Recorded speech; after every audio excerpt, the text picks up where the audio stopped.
Namaskara and welcome to BIC Talks, a podcast brought to you by Bangalore International Centre, where we present conversations that move, inform, and encourage discourse.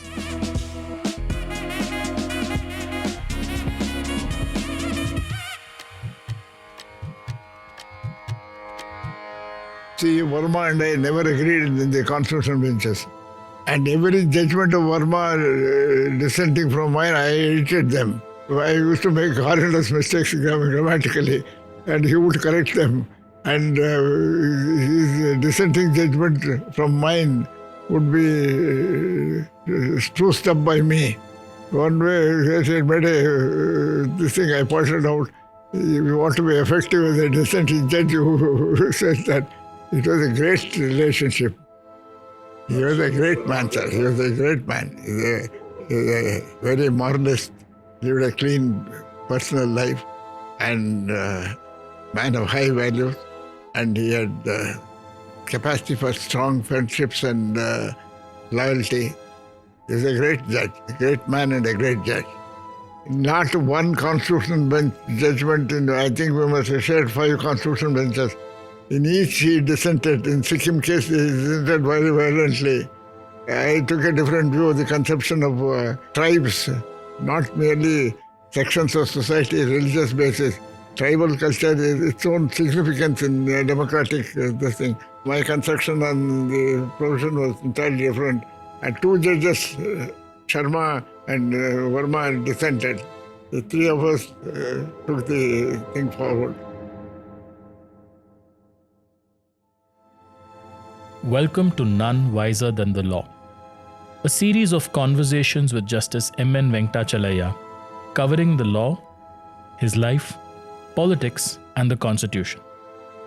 The title of this podcast comes from Aristotle, who said, "To seek to be wiser than the law is the very thing which is by good laws forbidden."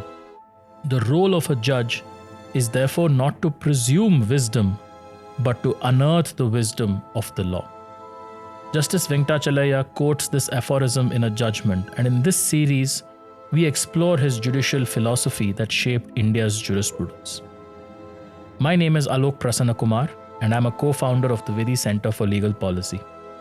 I had a chance to speak to former Chief Justice of India, MN Venkatachaliah, in August 2023. In our conversation, we covered a range of topics, from his beginnings as a lawyer to his tenure as a Supreme Court judge, his landmark judgments, and his views on developments in law and society. In this episode, we will speak to Justice MN Venkatachaliah about his career as a judge of the High Court and the Supreme Court of India, and as the Chief Justice of India, and his subsequent post-judicial career. Justice Venkatachaliah was elevated as a permanent judge of the Karnataka High Court on 6 November 1975. In October 1987, he was elevated to the Supreme Court of India to become only the 3rd judge from the Karnataka High Court to have been appointed a judge of the Supreme Court of India. As the senior-most judge of the Supreme Court of India in February 1993, he succeeded Justice L.M. Sharma as the Chief Justice of India and held that position until his retirement in October 1994. In his 20-month tenure as the Chief Justice of India, Justice Venkatachaliah initiated a wide set of reforms that are remembered to this day. In this conversation, we go into his judicial career. This is that period of time in our history when the conventions which were established in the first 2 decades on judicial appointments kind of broke down, right? Until the collegium system was put in place, and we can discuss that later. There is not a lot of material which is very clear or available as to how the process worked. More importantly, Prasanna Kumar, is the future of the judicial system, future of our civilization. What are the technological overruns on the systems, other systems, economic systems? And I'm afraid the way in which things are shaping, maybe we'll go back to barter system for buying petrol and selling coal, or buying petrol and selling food, and things like that, because of the great risks of international monetary systems facing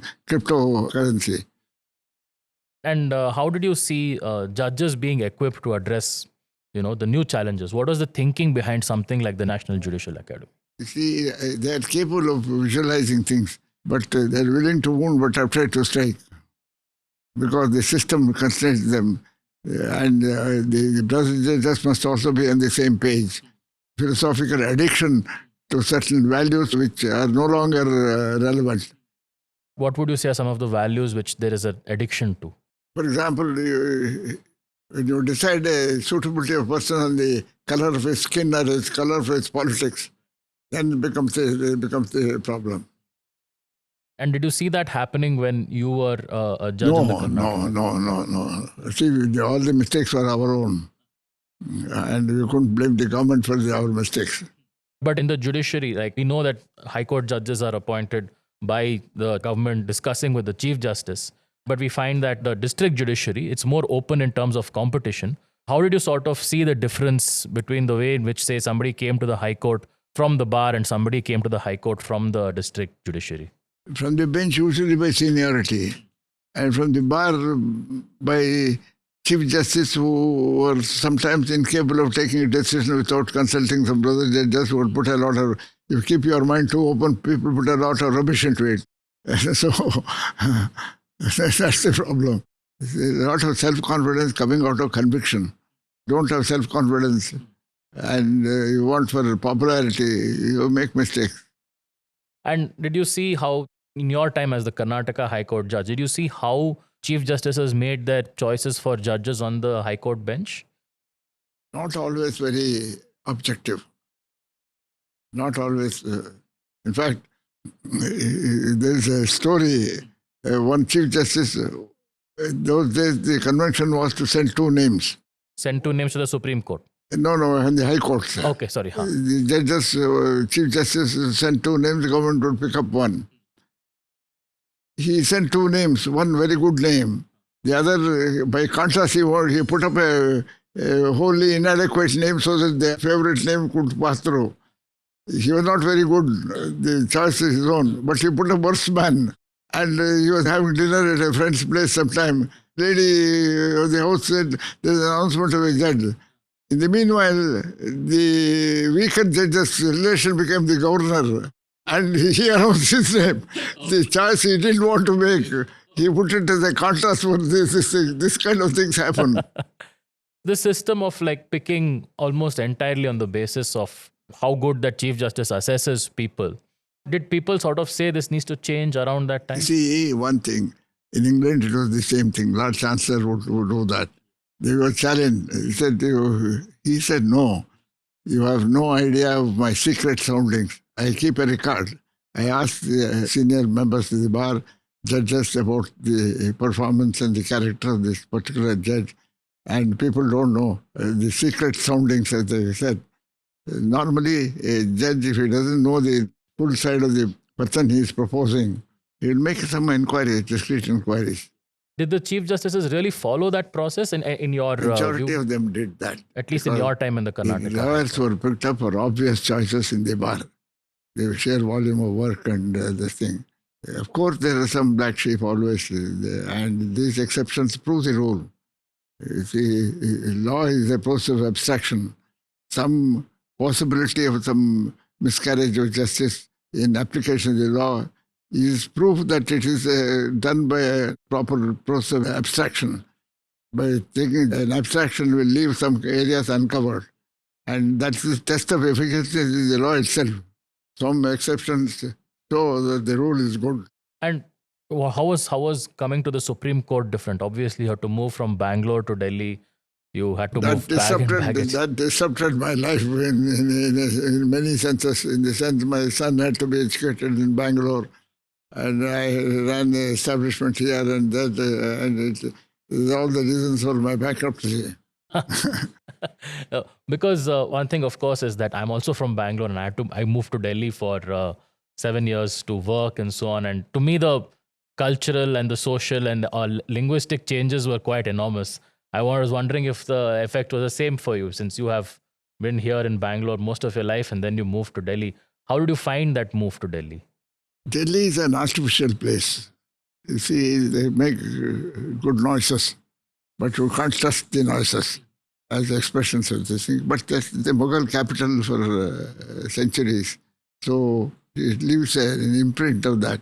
But I had occasion to meet some of the finest people. I couldn't imagine that humanity could manifest itself in such bright colors in our own lifetime. After my retirement, I started the Sarvodaya International Trust. Amjad Ali Khan was with me. Rajmohan Gandhi was one of my trustees. Irene of Greece, she was one of the trustees. Tolstoy's great-grandson was a trustee. Desmond Tutu was one of our members of our advisory board. We celebrated 25 years last 3 months ago. It's a fascinating story of how Amjad Ali Khan he gave a performance for us in Delhi. What a fascinating display of art and culture and those beautiful things that add savor to life itself. And like making the shift, moving your house and household to Delhi, that was also... I never moved the home there. I had a residence there. I never moved my home there. Delhi is never my home. Though I spent like 15 lovely years there. That's interesting. I know a lot of Bangaloreans who will reflect that sentiment also, who have been in Delhi. But I sort of wanted to ask also in the context of how the differences between the High Court and the Supreme Court. It's a vast difference. Which is what I was hoping that you could. See, judges are panicky in Supreme Court because they are final. The enormous dread of doing something wrong. Enormous dread of something wrong. High Court will say, the High Court to correct, you can wash your sins off, saying that I can transfer it to somebody else. But you can't do that there. How was the system? How was it organized in the Supreme Court when you first went? Did you have like specific miscellaneous days and non-miscellaneous days? No. It's such a confusion. In fact, the story is for another day, how I was put in charge of the case flow management. Just sitting in your first day in the Supreme Court, like what was your experience like that time? It was a strange feeling of very eminent people coming. A.K. Sen, who I rate him as perhaps the finest lawyer. In fact, there's a beautiful story about him. In 1967, he came to my office when I was a lawyer. He was the General Secretary of the Indian National Congress. A.K. Sen coming to a lawyer's office was itself an event. He entrusted a case to me which was a hopeless case. And a man had been declared by the Supreme Court as having converted to Christianity and forfeited his right to represent the scheduled caste constituency. And by the time the case was decided, the next election came up. They took 5 years, the court, to declare him a Christian and unseated him from this thing. It's a very hotly contested dispute between Congress and the Republican Party in KGF. He brought the client and he was General Secretary of the National Congress. He said, I want you to handle the case how best you can do. You are a genius. I got him converted to Hinduism. And then the issue was whether a non-Hindu converting into Christian can adopt scheduled caste status. So I fought and won that case, both in the High Court and Supreme Court. And then he appeared in a large number of cases. And one day he said, I wish you had been in the bar for all time and not on the bench, because as a trial lawyer I have seen the best of the talent that can be. I examined 52 witnesses. Nambiar opposed me. At the end of it, Nambiar came around after the argument, embraced me and said, I'll be very happy to lose this case. That's wonderful. This was Mr. M.K. Nambiar. Of course, what a man he was. So you've had in the Supreme Court nationally and perhaps even internationally famous counsels coming to argue matters before you. It's a much more, and as you said, a panicky environment because you're the final court. How did you deal with the challenges? There's some kind of emphasis of style, but the substance was the same. Common law system has the same orality of emphasis and the orality of the process and the precedent-ridden systems. And the whole adversarial legal system depends on the magic of words. Many people have lamented that the judiciary suffers, the legal system suffers for the limitation of their vocabulary. You have 300 words circulating and you are afraid of departing because you make a difference of sense And when you get into the Supreme Court with these colleagues, how did you get along with the judges? Because I'm sure most of them would have They been. were all great people, sir. I compared to them, I felt that my own inadequacies as a human personality. They are great people. And how did they make you feel comfortable? Because you were, they were all would have been new to you in some sense. See, they were quite understanding, though all of them were full of themselves. That's the first quality of a Supreme Court judge, too sure of themselves, too full of themselves. But inside, they're great men. I must say, for example, I was given only 12 hours time to write a foreword to somebody who wrote a book on Chinnap's judgments. And the book was given to me at 7 o'clock in the evening by Chief Justice Venkatachaliah. And next morning, 7 o'clock, he telephoned, where is the forward? The book has to go to the press today. Since in 4 hours, I wrote a forward. I wish you run your eye through it. Oh, wow. So that you may cross-examine me more with that material. I will definitely look this up. That is 31 years ago. Oh, okay. I shall try and track down this book for the discussion. But also, what I sort of wanted to ask you was in the sense of the workload, because one thing that is a feature of the way judges work now is so far as the workload is concerned, I can tell you a small episode. A lawyer was persuaded in England to join the Court of Appeal for the first time.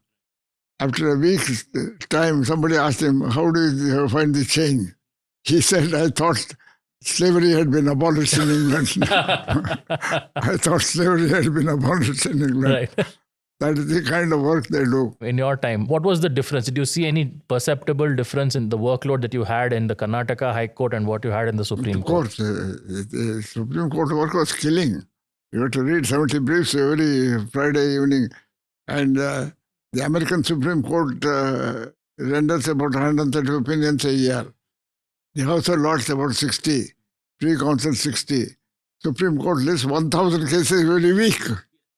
You see, the enormity of the work is something which nobody can understand that unless you have gone through that mill yourself. I've worked temporarily with judges of the Supreme Court, and I've seen that it's essentially a 7-day-a-week kind of existence. And in my time, judges agreed to work half an hour more.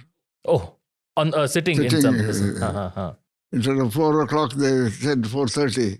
What kind of assistance did you have at that time as a judge? See, there's no law clerks support. Today, National Law School boys are there, give all kinds of things to the judges. They just gulp it down and half-digested, ill-digested material. The internet is a great danger to the judiciary. But these boys are good at scissor and paste work. Yeah. But at that time, and I want like our listeners to understand that you did all the reading yourself. You did all the reading ourselves, all the research ourselves. Process-wise, having a broad-based consultation, even within the High Court itself, is very effective. Very necessary, because more harm is done to the judiciary by inside whispering of a judge suspecting that a new judge has been appointed for personal considerations. So everybody must have a say, even the bar must have a say.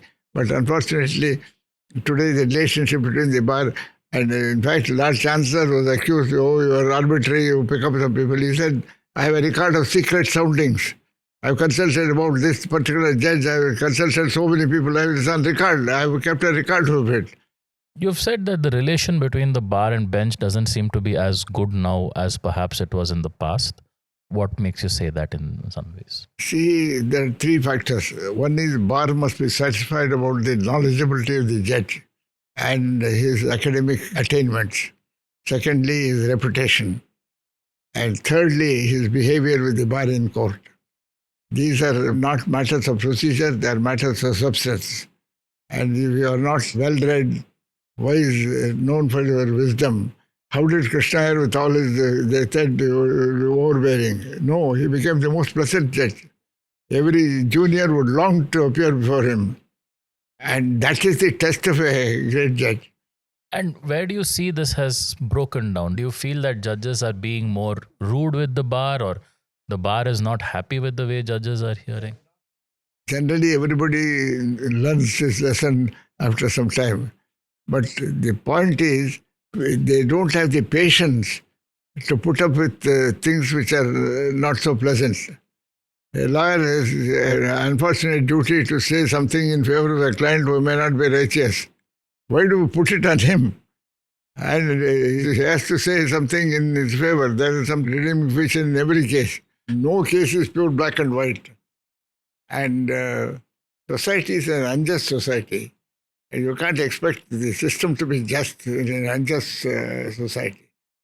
What was your recollection of the relationship between the bar and the bench when you were there in Karnataka High Court and in I the must Supreme? say the bar was more generous than just with us. They gave the benefit of doubt very too liberally. I can't be sufficiently grateful to the bar for the way in which they treated me when I left the court. There was some minister made a statement in Parliament, speaking of the judiciary. When Venkatachaliah retired, we were 400 of us who were waiting in a queue to greet him and take his good wishes. In fact, she said, touching his feet, some lady minister who was chief minister of Delhi. Ms. Sheila Dikshit. No, some lady, lawyer, she was a lawyer. Oh, Sushma Swaraj. Sushma Swaraj. She said that in Parliament, and some person who was listening to it in London, a lawyer telephoned to me. She is saying this. I said she must have not surrendered. And I think in the sense that perhaps what makes for this good relationship between the bar and bench are the three features that you mentioned. But we also see, and you have given us a lot of anecdotes, you've given us a lot of instances of the cordiality between the judges in the bench, of how you may have disagreed, but you always talk to each other. See, Verma and I never agreed in the constitutional benches. And every judgment of Verma dissenting from mine, I edited them. I used to make horrendous mistakes grammatically, and he would correct them. And his dissenting judgment from mine would be spruced up by me. One way, he made this thing I pointed out. If you want to be effective as a dissenting judge, who said that it was a great relationship. He was a great man, sir. He was a great man. He was a very moralist, lived a clean personal life, and man of high values. And he had capacity for strong friendships and loyalty. He was a great judge, a great man and a great judge. Not one constitutional bench judgment. I think we must have shared 5 constitutional benches. In each he dissented. In Sikkim case, he dissented very violently. I took a different view of the conception of tribes, not merely sections of society, religious basis. Tribal culture is its own significance in democratic this thing. My conception on the provision was entirely different. And 2 judges, Sharma and Verma, dissented. The 3 of us took the thing forward. In terms of how did you discuss this? When the arguments were done, how did the judges sit down and discuss their views? Did you... You see, hours together they would stand in the corridor and discuss. To the annoyance of the mace carriers, they would be standing there. They were, most vociferous discussion would be happening in the corridor when you're walking back from the court or walking into the court. And did you continue these discussions until the moment the judgment was ready, or at some point you realized, okay, our differences are irreconcilable? At some point you give up persuading the other man and then send your draft. This is what happened in Antule's case. One of the justifications offered, and this is where I want your view from slightly the other side, was that the Chief Justice has stopped listening to us. And you were Chief Justice of India. How did you take your colleagues on board for and there were a lot of measures which you took in your time, in the year and a half you were Chief Justice? See, most of the things that I did were the result of the advice I had from my colleagues. 60% of what the component was the advice I had from my colleagues who were very kind to me. 40% of the way I interpreted it and then made it consistent with what is practicable. And, if you found a disagreement, say you and a colleague, again, in your capacity as Chief Justice of India, when we are talking about matters relating to listing or administration, did you find yourself in situations where you had serious disagreements with colleagues? Judges are the most disciplined people that way in the court. They may have their reservations, but they accept the leadership of the Chief Justice. He is the master of the roster. In fact, jurisdiction to hear a case, you don't merely have a jurisdiction to hear, you must have season over the case. That season comes from the list which the Chief Justice approves. The power of season, jurisdiction is another thing. Season over the particular case is the source of authority, the Chief Justice roster. And that's a very valid point, but this is where I suppose the issue is coming forth. The Supreme Court was perhaps much more smaller and easier to manage at your time. And now that we have 30 odd judges, is there a need to rethink, should we give this much power to the Chief Justice? A pack of wolves is quieter and more at one, if it had one reason in it or one power above it. And you see, you can't give it to 30 people. Someone has to do that. How you can use your colleagues as a sounding board is your genius. But ultimately the power must rest. Somebody must assign the work. I can't assign it to myself. Because the thought comes that perhaps this may be better done by a committee of senior judges, right? 3 or 5 senior judges, rather than putting it all on the shoulders of one Chief Justice. Do you think that might work in some way? You assume that all the 5 will be unanimous on that question. Ultimately, one of them will be resorted to by the other 4 to say, you decide we have a dissent among ourselves. Ultimately, one power above it or one reason within it. You know, in Leviathan, in the 16th century, this statement was made, a pack of wolves is quieter and more at one, if it had one reason in it or one power above it. If there's no one reason in it which you assume, what will happen to 5 will be 30. 5 is an epitome of the problem with the 30. There will be disagreements between judges. One part is that the judges' discipline means that they accept whatever the decision that the Chief Justice takes in a particular point. But we do have judges who will have different ideas and views on what the judiciary should be like, how it should function. Should there be a way within the judiciary where we channel different ideas, we take different ways to function in the court? How do you think the court should internally address, not just disagreements, but differences on you? It is in a miniature version of the democratic process. How the legislature works, how the internal party in power, the MLAs of a particular party function, how guidance is given to their leaders. These are all to be shaped by conventions, otherwise it'll go haywire. Somebody said, there's a beautiful statement about centrifugal forces of sharing of power. One thing is certain, you keep your mind too open, people put a lot of rubbish into it. There's a limit of withstanding foolishness. Ultimately, 30 to 5, it's a question of degree, not a kind. What you are trying to say is the same problem. Why 5? Why not 10? Why not 30? And 30 people sitting and arranging a sitting list is impossible. Who will decide who? My goodness.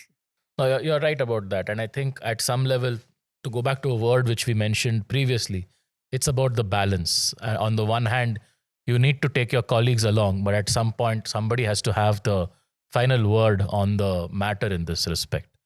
We have talked about some of the greats. We have talked about those whom you put among the best. But what did you sort of see? Like, if you take the best outside the picture, what did you see were some of the challenges in, say, dealing with the junior lawyers or those who may not have been up to that kind of standard? Did you see that happening often in your time? See, the position of the junior in the Indian bar has never been happy. The first requirement is a yearning for perfection. It's a profession, not a business. You must understand it's an intellectual profession. The profession has its own guild, its own standards of knowledge. First thing is qualification. The profession, definition of profession, it is a group of people bound by a common bond of standards, a common standards of knowledge and education. Second is discipline. Third is, these are the known professional guilds. And now it is haywire, and unimaginable to think that it can be a trade union like this. Would you say that perhaps the blame maybe lies at the feet of the Bar Council of India? Each is a reflection of the other. A senior counsel is not a person, it's an institution. You must understand the moment you are nominated as senior, you have acknowledged a higher sense of duty to the profession and to the younger generation of the bar. And the system is they are underworked and underemployed and underpaid. I used to tell them, the seniors, in fact, I delivered a talk and Sachwal Memorial Lecture to the members of the bar. How do you assess a person's suitability for a career in the bar? See, many people who come to the bar don't belong there. And minimum law degree, you can buy one. Today you go to a university and register yourself, they'll give you an antedated registration for 2 years and give you a degree today. This set up one university in North India. I don't want to mention that. No auto fellow would drive you there. You ask him why you don't. No, they catch hold of me and give me a doctorate. What am I going to do with my profession? It also comes, I suppose, and as you mentioned, from the, say, senior advocates. They're an institution. But I think that somewhere they need to also do this exercise of preparing the junior bar to be good lawyers. A senior lawyer must be given a fund to devote for the welfare of his junior. He can't earn, he can pay something out of his earning, but you can't say 10 juniors, you pay 50,000 rupees each, he will, even if he can afford, he will not be willing to do that. He has his own responsibility for the future of his family. How do you, a group of young lawyers, how do you groom them? This is the concern of the bar itself. You can't say state must fund it. Please don't do that. The whole bar may raise a fee and fund the education, further education of the juniors, and the sartorial discipline and elegance. See the dress of some of these people. My goodness, I have seen in the public prosecutor's office, public prosecutor was Dorsam Iyer in the early 40s. His son was my class fellow. We used to go to their house. The superintendent of police will be waiting there outside in his car for the public prosecutor to finish his evening tea and have a meeting with him. Today, they go on the pillion of the public prosecutor, goes on the pillion of a scooter of a sub-inspector of police. How do you deal with this? The bar is the most important vital instrument in shaping the future of this country. The whole thing will go haywire. Medical profession will be upside down. Pharmaceutical industry will be upside down. Remember, the kind of things that are happening in genetic sequencing, all these big magnetic resonance issues, they will have to be sold by weight to the Gujriwala. All that you require today for diagnosis is a pick of the earwax, a drop of urine, a drop of blood. That will tell you with genetic sequencing what kind of disease one has, what is going to get from time to time in the future, and what is the lifespan. The medication is totally different. And suddenly, as I've been requesting him to consider my appeal, suddenly twilight will become darkness. Suddenly, without your knowing. So we were talking about the workload that you had as a judge of the Supreme Court. And I told you an analogy. When a judge went to the Court of Appeal in England, after 2 weeks, somebody asked him, how do you feel the difference between the bar and the bench? He says, sadly, I thought slavery had been abolished in England. That is the substance of the life of a Supreme Court judge. And did you feel, how did you feel managing this workload? Did it leave you exhausted, that when you were done with it, you were like, this is too much for me, or I can handle this? What was the feeling you were left with? Helplessness. You are constant to it. You can't run away from it, but you have to survive. It's a very heavy work because the feeling is that in the High Court you have some justification. If I have made a stupid mistake affecting the lives and the hopes of people, then the higher court will correct it. There's some kind of a justification. Here you don't have that. You have to bear the cross yourself. And the curse of a party who denied its rightful and legitimate expectations is going to affect you. Which is also where there is a lot of, and I have been witness to this, a lot of people who recommend that the tenure of judges in the Supreme Court should be extended to 70. I have seen how negatively sitting judges react, saying, you want us to do this for 5 more years? We are looking to finish our tenure and take a break. What is your take on that? Starting them at 65 is a waste of national talent. The time at which they can contemplate things and at the time of great changes, the composition of the court must change. There must be more technologists who will be law and technology buffs must be there. But 68 is a reasonable time in the present state of health of human health condition. To go up to 70 may be a punishment for them. There's nothing left thereafter. There's no life left after 70 after you've done that work. But I think 65 is too early to take off. To retire. Which means that the tenure of a judge, and I was looking at the numbers just before we discussed, it's about an average. My own feeling is you must take not the numerical age. Give me a tenure of 10 years in the court for a judge. That's what I was sort of coming to, because currently a judge of the Supreme Court tends to be on the Supreme Court for about 4.5 years on average. You see, when once he comes there, don't put him up on the bench till he's 55. And thereafter give him 10 years tenure. This is a low thinking. There are so many things that... Sure. I just wanted to... I always felt that way. Always that way. And if a lawyer comes up, make him 15 years. If a lawyer is brought to the court, give him a tenure of 15 years. And you, of course, were Chief Justice of India for about 18 months. We have only talked about your judicial workload. As the Chief Justice, you mentioned there is an enormous amount of administrative workload also. How did you manage that? That competent registrar. My registrar Siddiqui was very competent. There was one Bado who later became judge of the... Siddiqui became judge of the High Court, Delhi High Court. Okay. Bado became judge of the Rajasthan High Court and became the Lokayukta there. An excellent officer, excellent judge. Siddiqui, they were our mainstay. But the administration needs to have technical support more and more. I think administration must be a little more open to this modern technology. When you say open to modern technology, how did you feel the need as a chief? Where did you feel the need as Chief Justice that I need someone who understands this technology or this modern thinking on this respect? In fact, in 1999, after I retired, I went to United to Canada for this thing. The Supreme Court put me on the bench to sit with them. They were hearing an appeal from Saskatoon, somewhere else and online.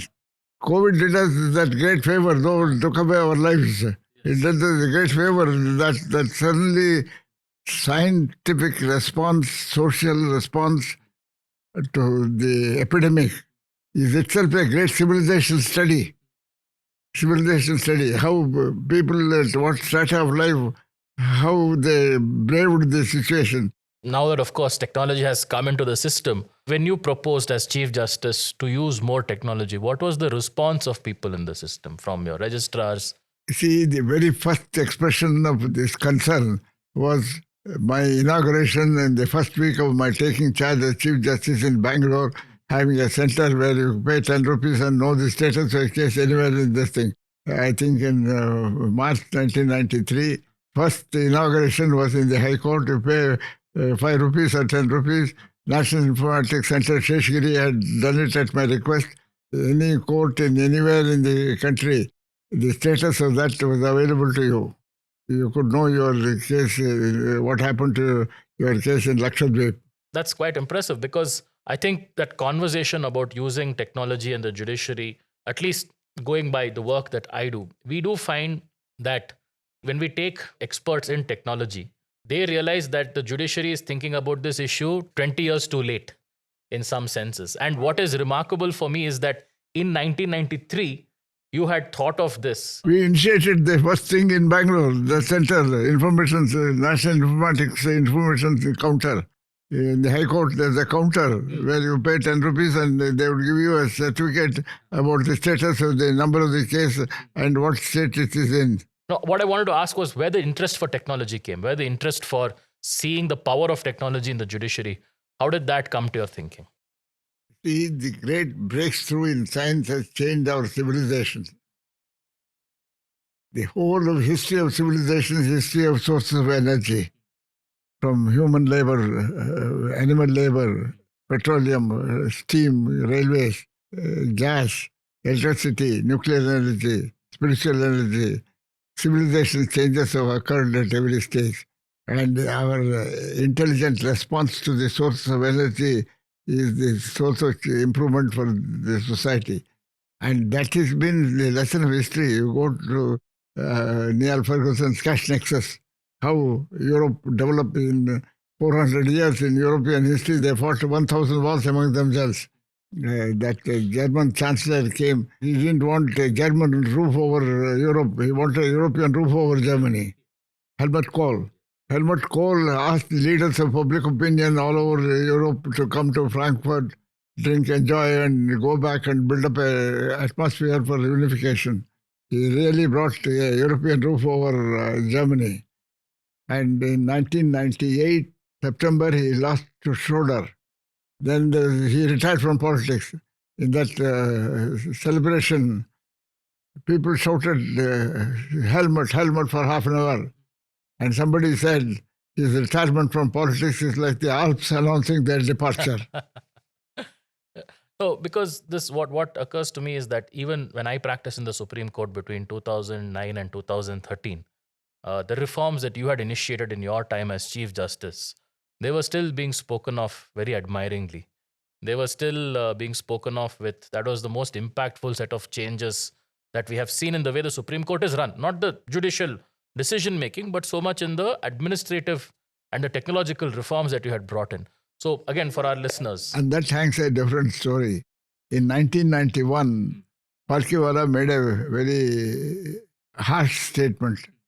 Supreme Court has got into such a wretched mess that it would take 300 years for them to cleanse this mess. On the basis of his remark, the Economist of London wrote a scathing indictment of the Indian Supreme Court. It's a very, very condemnatory thing. Statistics are all wrong. But we had an arrears of 454,000 cases, 4.5 lakh cases. The judges met and they were very unhappy, or I wouldn't say resentful of the remark of Palkhiwala. The Chief Justice looked at me, Kanya looked at me, you are not saying anything. I told him, your searchlights on Palkhiwala, please turn the searchlights inwards. It is love for this institution who made him say that. The intensity of the love expressed itself in the intensity of the language. Instead of seeing the pain in his heart, you are looking at the pain he has caused to you. He has suffered more on this statement than all of us put together. Then that evening, the Chief Justice came to my house in the evening. He had supper with me and said, from tomorrow you should be in charge of the case flow management of the Supreme Court. That was 2 years before I became Chief Justice. Then I went to Ahmedabad Institute of Management, tapped on several institutions and experts. They came and sat in the court and watched the proceedings. He said, it's impossible. Predictability is the basis of planning. It's unpredictable. You judges are unpredictable. We can't prescribe something for unpredictability. Unpredictability and system can't go together. Predictability is the foundation for planning. And how do we deal with it? Then I had to import an assistant registrar from Tamil Nadu. And he gave me an idea of, and the summer vacation, there was courtrooms were air-conditioned. And we imported some 30, 40 district judges from various places. They would sit in the air-conditioned comfort of the room and classify the cases. First we did that, and we found that 33,000 cases were pending from 1951 onwards. In one stroke, we got rid of it. I asked him, why did you dismiss them? He said, the rule enabling it. I amended the rule. and said if a file is not filed back within 2 months after taking back for correction, it shall be deemed to have been dismissed and formal orders are made in a lump sum matter. So we got a bonus of 33,000. And ultimately, in February 1998, the total pendency came to 19,200. It was fast moving to a zero-arrear court. You were one of the very few Chief Justices of India who wasn't a Chief Justice before you became a Chief Justice of India. How did you deal with the challenge? Because now you're not just another judge. You are the Chief Justice and you're Chief Justice of the top court. It comes with additional responsibilities. How did you manage that? Distance between 2 points is a straight line. Shortest distance between 2 points is a straight line. You don't know, if you know where you start and where you want to end, everything will fall into its place. But you need advice. The advantage was I would put it to my officers. This is, please tell me, argue against it. Tell me how it can be done and how it can be done. We can always find 1,000 ways how a thing can't be done, but there must be one way in which it can be done. Please tell us. And we've got so much of assistance from them. The sheer experience tells them that this is what to be done. Which is amazing, because I think one of the things that a lot of people don't know and understand is how important the registry is, right? It is the soul of the whole system. Otherwise, in fact, by sheer inertia, they would develop some skills. And you see, for example, the A diary in this trial courts, A diary as it's called, is the best computer in the world. For 100 years, not one case has missed out of the date. The case today is adjourned to some day, and that date is entered already. Physically done. Manually doing things is perhaps the finest example in the world. To keep track of the movement of the cases in court. But did you sense that when you were making these changes, was there any opposition from the bar, the Supreme Court Bar Association? No, some raised eyebrows were there. This fellow is doing all kinds of things. Many people have not approved anything other than eatables in their lifetime. So there are always such comments, but they are all friendly people. They are not your enemies. Everybody who differs with you is not your enemy. He is a friend. And they were all very good to me, Prasanna Kumar. I must tell you, I enjoyed so much of goodwill. But for that, there wouldn't have been any enthusiasm left in pursuing these difficult things. To me, is a very good glimpse of the Supreme Court in that particular era. And post your term as Chief Justice of India, you were the second chair of the National Human Rights Commission. This was a very new body. What made you accept this position of the NHRC?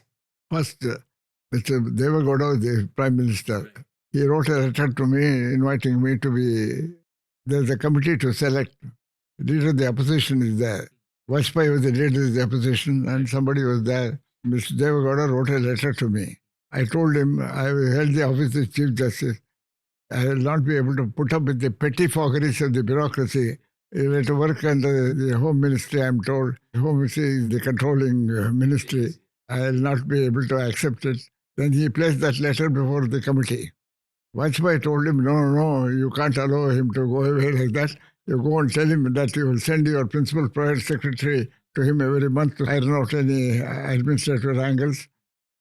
Then Devagowda telephoned to me to say, this is what I've done. Then I agreed.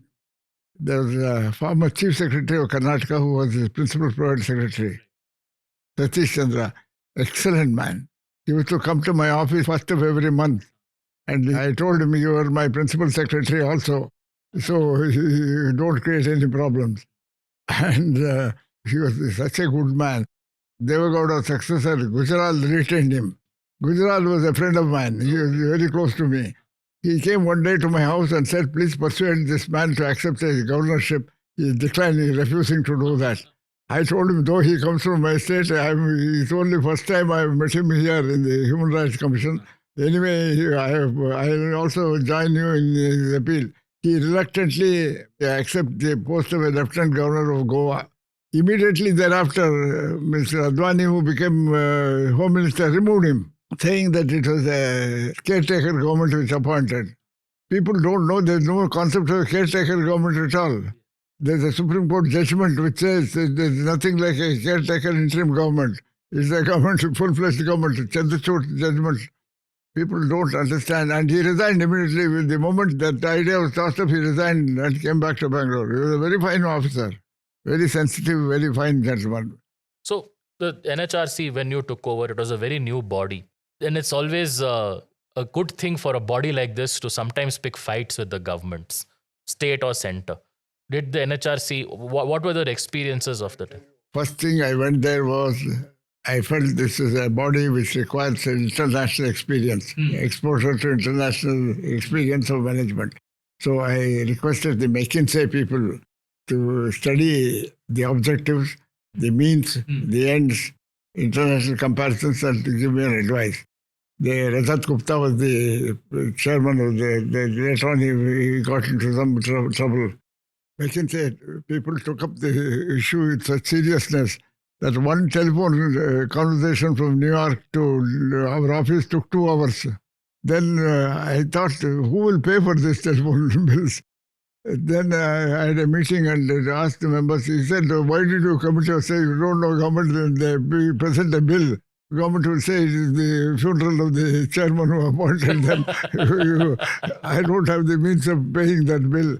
Then I wrote a letter to Mr. Vajpayee, who was the Prime Minister. He said, I have made some remarks on the file. The government will look into the matter at the appropriate time. He wouldn't commit himself to saying that we will pick up the bill. Then I got panicky. I was going to sell my house to pay the bill. So that man said, we are doing it pro bono. He didn't even charge 1 rupee. Then I purchased 5 kgs of silver and made a beautiful casket in Gujarat in some Surat. Some craftsmen made a beautiful thing, gratitude from the Indian National Human Rights Commission. They have displayed it in their New York office. They gave a beautiful report. And the internship programs and all that they discussed, and we went through that. Did you feel that in your term as the NHRC, that the body needed more legal powers? No. The moment you make it a legal power, it will be embroiled in court litigation. You will become one of the magistrates' court or a sessions court, which will go into writ petitions. It's a appeal to the civilized conscience of the society and the people. A body like that makes a recommendation. The culture must be to respect it. To promote that sense of responsibility instead of making legally binding. Legally binding things will never be executed in this country. When you said the culture should be to respect it, I think of a body like the Finance Commission of India, which over the last 70 years, now the 16th Finance Commission will begin its work soon, their recommendations have been followed without there being any word in the Constitution saying that the Finance Commission's recommendations are binding. I just thought of that when you mentioned it. But it requires a certain consensus politically that we will follow it. See, that consensus must be built. It is not substituted by legal enforceable orders. There are courts to do it. And this is the question which has been raised by many people as a very sagacious suggestion that you must understand to a sessions court. This is the most stupid idea in my opinion. You see, if you are not able to persuade by your reason, you will not be able to persuade your stick. Everything will be embroiled in court and stay orders and everybody will forget about it. I don't know whether you agree with that. No, I'll tell you where I'm coming from as a different perspective, because the idea of a National Human Rights Commission, I know, was resisted by India for quite a long period of time, saying that we have constitutional courts, we have a constitution which guarantees fundamental rights. What is the purpose of an NHRC? And increasingly, the NHRC's voice, so to speak, has kind of gone into the background.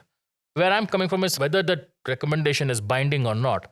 How does the NHRC win the respect of not just the government, but the public? For example, we had a study of the prison reforms, how non-criminal mentally ill people were treated in prisons. I set up a commission with that Gopal Subramaniam. He went and examined with a doctor and all that. how mentally ill people were treated in ways, particularly in Assam, what kind of a thing that happened there. Forensic laboratories, a beautiful report was prepared, how it should be. When the German ambassador read that report, he came to me and said, if your government is accepting this recommendation, we'll fund the whole laboratories. And that's the kind of respect they had, the professionalism. We should show a degree of professionalism is far superior to what is available to the government. We want to do the same thing at a lesser degree of efficiency than the government. We have some brilliant officers in government. There's no doubt about that. They are comparable to the best in the world. But they don't have opportunity because they are overawed by political superior atmosphere of the politician. You see, such prison reforms, and then Supreme Court put 4 big mental hospitals into our lap. We administered them. Agra, Ranchi, Gwalior, they were in shambles. Ranchi Hospital was in a shambles. There were 600 acres of land of the hospital. It was all occupied by all sorts of people. The hospital was in a shambles. And that was reformed very substantially. This is one thing that, there is a debate, which is that should even Chief Justices of India be, or judges of the Supreme Court for that matter, should they even be thinking of, or should they accept positions in the NHRC? And shorn of all other embellishment, to add dignity to a recommendation, to make recommendations more respectable and looked at with some kind of serious concern, it is necessary that the present pattern should not be changed. You were also part of the National Commission on the review of the working of the Constitution. That was a controversial exercise, to say the very least. What did you feel about it at the time when you were put in charge? You see, that's the best exercise that the Renaissance democracy could think of. It is every new democratic setup, 20th century, saw a surge of nations, small nations getting into democratic mode. Professional democracy and practice of democracy are two different things. We such exercises periodically, at least once in 10 years, is absolutely necessary for every Renaissance democracy, for a new democracy and a Renaissance democracy. And that's why a professor from Harvard, who later became Minister for Strategic Planning in Brazil, Umberto Ungar, he took off 10 days from his office and spent some time with us. And he was the greatest admirer of this principle. How each Constitutional Review Commission works is different, but composition may be different. But as an ideological tool of assessment of democratic achievements and the quality of democracy, such assessments are absolutely... I sent him to National Law School for 2 days to see how education is going on. Legal education is a remarkable experience. And I personally believe that nobody took a sitting fee. 10 judges, the retired judges of the Supreme Court, including Khanna, headed the various teams. Ramasamy, not the Madras Ramasamy, Andhra Pradesh Ramasamy headed the scheduled caste. Reports are beautiful. Former chairpersons of the Election Commission headed the electoral reforms, these things. There are 10 disciplines. You know, people don't understand that in America, after 200 years of American independence, in 1984 or thereabouts, 200 persons, diplomats, politicians, governors, judges, scientists, constituted a committee to review the working of the American Constitution for 200 years and produced Schlesinger wrote an article in that grass is greener than the other side. They wanted the parliamentary system. That exercise, that book shows how even America felt the need for a periodic review of the working. And that is because you can subvert the Constitution from the way you work it out. You don't have to amend and abolish it, abrogate it. You can disrupt it from the way you work, from inside how you work, you can disrupt the whole thing. And that's what Ambedkar cautioned. That's his famous last speech in the Constituent Assembly. After his tenure as Chief Justice of India, Justice Venkatachaliah was appointed in 1996 to head India's National Human Rights Commission, the second CJI to do so. He held this office for a period of 3 years, helping to shape this important institution. Following this, Justice Venkatachaliah was appointed as the chairperson of the National Commission to review the working of the Constitution. This commission was set up in February 2000 by the then NDA government under Prime Minister Atal Bihari Vajpayee. The ostensible purpose of this body was to suggest amendments to the Constitution on the basis of the experience of the last 50 years without tampering with the basic features of the Constitution. In the next episode, we will hear Justice Venkatachaliah reminisce about the legal and political figures that he crossed paths with during the course of his public life. This episode was recorded at the Indian Institute of World Culture in Bengaluru, and I'd like to thank the team and staff at IIWC for making this possible. I'd also like to thank my colleague at Vidhi Bengaluru, Pratiksha Ulal, for her research help during this podcast. You have been listening to BIC Talks by Bangalore International Centre. If you like what you heard, do follow us on social media. Keep up with our programming by signing up for our mailer on the website or leave us a review or rating on Apple Podcasts or iTunes. The crew that makes these podcasts possible is Gaurav Krishna and Ishan Gupta on sound supervision and production, with support from S. Sarunaraj and Raghu Tenkaila. Artwork is designed by Chandni Venkataraman of Crisscross Design Studio. Don't forget to subscribe to our channel on your favorite podcast platform. It can also be accessed on our website, bangaloreinternationalcentre.org. This is Lekha Naidu signing off on behalf of everyone at BIC.